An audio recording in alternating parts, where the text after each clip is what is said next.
በኢትዮጵያ በየዓመቱ ከ80 ሺህ በላይ ሰዎች በካንሰር ህመም የሚያዙ ሲሆን 55 ሺህ የሚሆኑት ደግሞ ህይወታቸው እንደሚያልፍ የጤና ሚኒስቴር አስታውቋል። ሚኒስቴር መስሪያ ቤቱ ከዓለም አቀፍ የአቶሚክ ኤነርጂ ኤጀንሲ ጋር በመተባበር ሬይ ኦፍ ሆፕ በሚል መሪ ሐሳብ የካንሰር ህክምና ተደራሽነትን ማሳደግ ላይ ያተኮረ ዓለም አቀፍ ፎረም በአዲስ አበባ እያካሄደ ይገኛል። መድረኩን የተከታተለችው ሪፖርተራችን ዳግማዊት ደረጃ ተጨማሪ ያላት ወደዛው እንለፍ። የጤና ሚኒስቴር ከዓለም አቀፉ የአቶሚክ ኢነርጂ ኤጀንሲ ጋር በመተባበር ሬይ ኦፍ ሆፕ በሚል መሪ ሐሳብ ያዘጋጁት የካንሰር ህክምና ተደራሽነት ማሳደግ ላይና አቶሚክ ኢነርጂ በጤናው ዘርፍ ባለው ጠቀሜታ ዙሪያ የሚመክር ዓለም አቀፍ ጉባኤ በአፍሪካ ህብረት አዳራሽ መካሄድ ጀምሯል። በዚህ ጉባኤ ላይም በኢትዮጵያ በየዓመቱ ከ80 ሺህ በላይ ሰዎች በካንሰር እንደሚያዙና ከግማሽ በላይ የሚሆኑትም ህይወታቸው እንደሚያልፍ የጤና ሚኒስቴር ዴኤታው ዶክተር ደረጀ ዱጉማ ተናግረዋል። More than 10% of deaths in the country happens because of cancers. በሀገራችን ከ10 ከመቶ በላይ ሞት በካንሰር ምክንያት የሚከሰት ሲሆን በየዓመቱ ከ80 ሺህ በላይ አዳዲስ የካንሰር ታማሚዎች ቁጥር ይመዘገባል። 55 ሺህ ሰዎች ደግሞ በካንሰር ምክንያት ይሞታሉ። ይሄ በጣም ትልቅ ቁጥር ነው። በየዓመቱ ከፍተኛ የሞት መጠን ከሚመዘገብባቸው የካንሰር አይነቶች መካከል የጡት ካንሰር፣ የማህፀን ካንሰርና የአንጀት ካንሰር ተጠቃሽ ናቸው።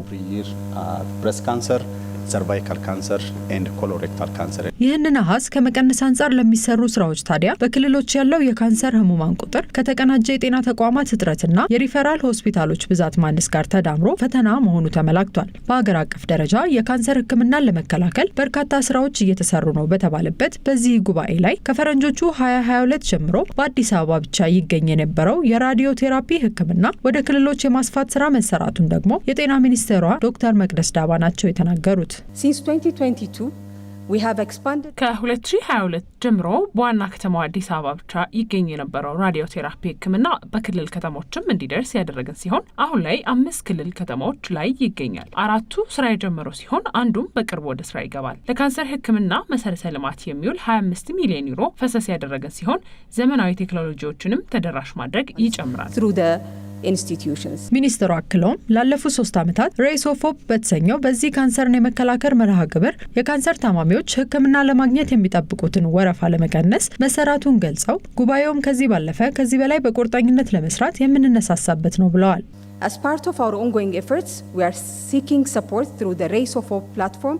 ባለፉት ዓመታት በሬይ ኦፍ ሆፕ ፕሮግራም ድጋፍ በኢንስቲትዩቶቻችን ውስጥ ያሉት አቅም ለማሳደግና የጤና ተቋማትን ለመገንባት የቻለን ሲሆን በዚህም የወረፋ መጠበቂያ ጊዜን ማሳጠርና ህክምናን በስፋት ለመስጠት ችለናል። ይህ ፎረም ከአጋር ድርጅቶች ጋር ከመገናኘት ባለፈ ወደ ተግባር የምንገባበትና ምንም አይነት ታማሚ ወደ ኋላ እንዳይቀር ኃላፊነታችንን የምንወጣበት ነው። A moment to reframe our shared responsibility to ensure that no patient is left behind. በመድረኩ የተገኙት የኢፌዴሪ ምክትል ጠቅላይ ሚኒስትር ተመስገን ጥሩነህ በበኩላቸው ኢትዮጵያ የካንሰር ምርመራና የጨረር ህክምናን ተደራሽነትን ለማስፋት የሚያስችል ተግባራትን እያከናወነች እንደምትገኝ ገልጸው የጨረር ህክምና በጥንቃቄና በኃላፊነት ጥቅም ላይ መዋሉን ለማረጋገጥ ጠንካራ የቁጥጥር ስርዓት መዘርጋቱን አንስተዋል።